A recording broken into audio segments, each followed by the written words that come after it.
Welcome to Matty G Sportscast. 50 subscribers, guys. We made it. 50 subscribers. So happy birthday to me. I got 50 subscribers now, guys. It's awesome. But thank you so much for 50 subscribers. It means a whole lot to me. That's half of 100. And this channel is definitely growing. Matty G Sportscast is definitely growing, guys.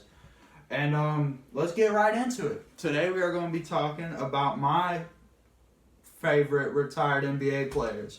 I figured since I just got 50 subscribers that I would talk about the NBA, but my favorite retired NBA players. So, number 10, my 10 favorite retired NBA players. Sorry guys, I'm so hyped up that I got 50 subscribers that I can't talk properly today.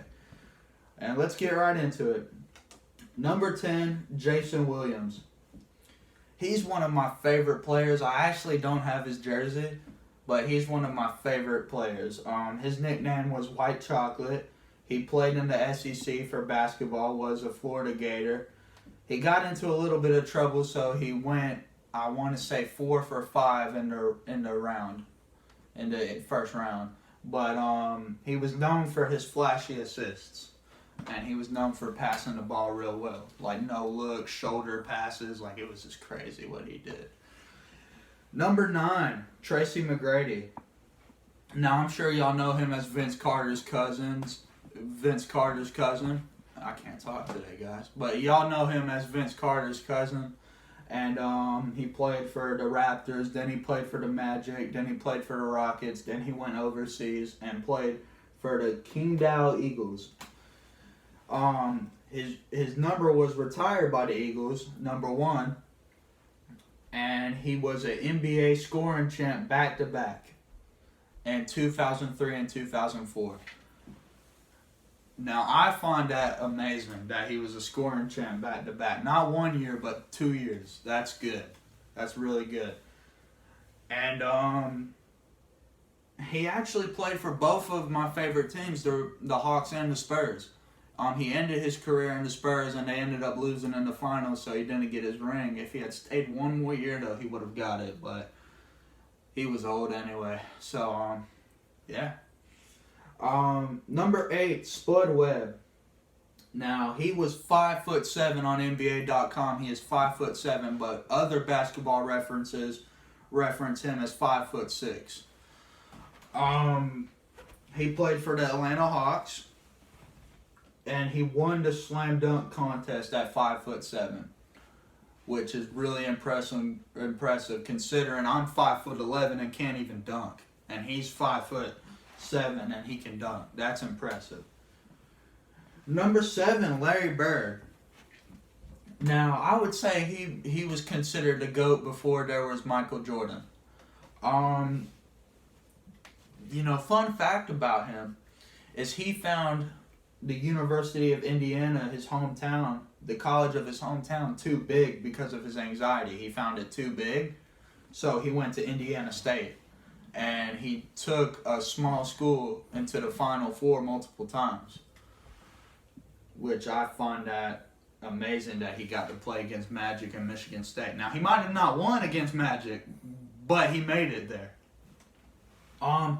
Number 6, Manu Ginobili. He also played for the Spurs like Tracy McGrady, but he was more of his whole career he played for the Spurs, but I consider him the best foreign NBA player. He's from Argentina. He's a gold medalist for Argentina, and he's just incredible.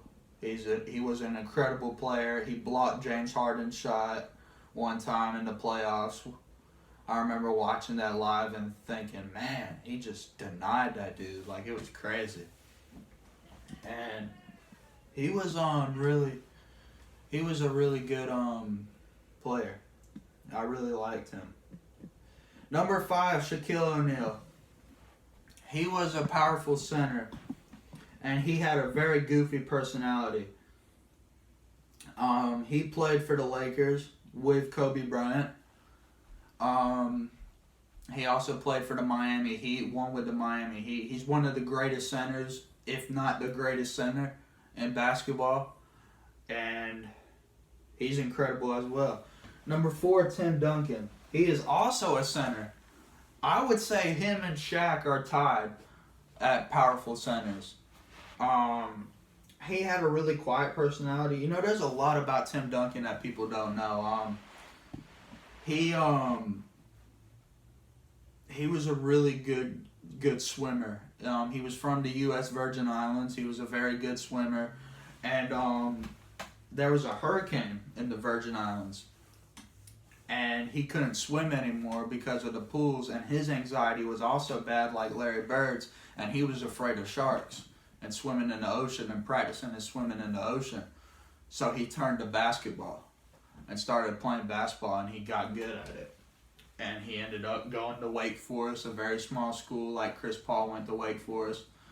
And they're one of the smallest D1 schools because of their school population size, and also, but they have enough sports to be considered D1. So he went to college. He promised his mother before she passed away of cancer that he was going to finish school, 4 years of school, instead of just finishing one and going to the league. He finished all 4 years, got his degree, and now he is a coach, an assistant coach for the Spurs, and might be the coach when Popovich retires. Number 3, Dennis Rodman. And Dennis Rodman, man, he is one wild dude. He's a powerful power forward. You know, I'm sure y'all know all about him from The Last Dance that just came on ESPN about a month or 2 months ago, I think. And he always dyed his hair. I liked him. He shut down people like Shaq and Tim Duncan. He shut people down. Number 2, Kobe Bryant. Kobe Bryant is definitely a legend. Forever will always be a legend. He was gone too soon. It's just horrible what happened to him and his daughter and everyone that was on that helicopter. But rest in peace. He was a 5-time champ, and he also, for 2 or 3 years, he led the league in assists. Now I know a lot of people think that that's not true, but he actually did, and he led the Lakers in assists for a while. So, considering that people thought he was a ball hog, he actually wasn't. And my favorite retired NBA player of all time is John Stockton. He is an assist and steals leader. He played his whole career with the Utah Jazz. He hit that game winner against the Houston Rockets to go to the finals, to lose to Michael Jordan and the Bulls. But everyone loses to Michael Jordan and the Bulls, so it's really not a big deal. He still is a great NBA player. And that's it, guys. So I want to thank y'all for 50 subscribers, and I want to thank every one of you guys from the bottom of my heart. Thank you, and happy birthday to me, guys.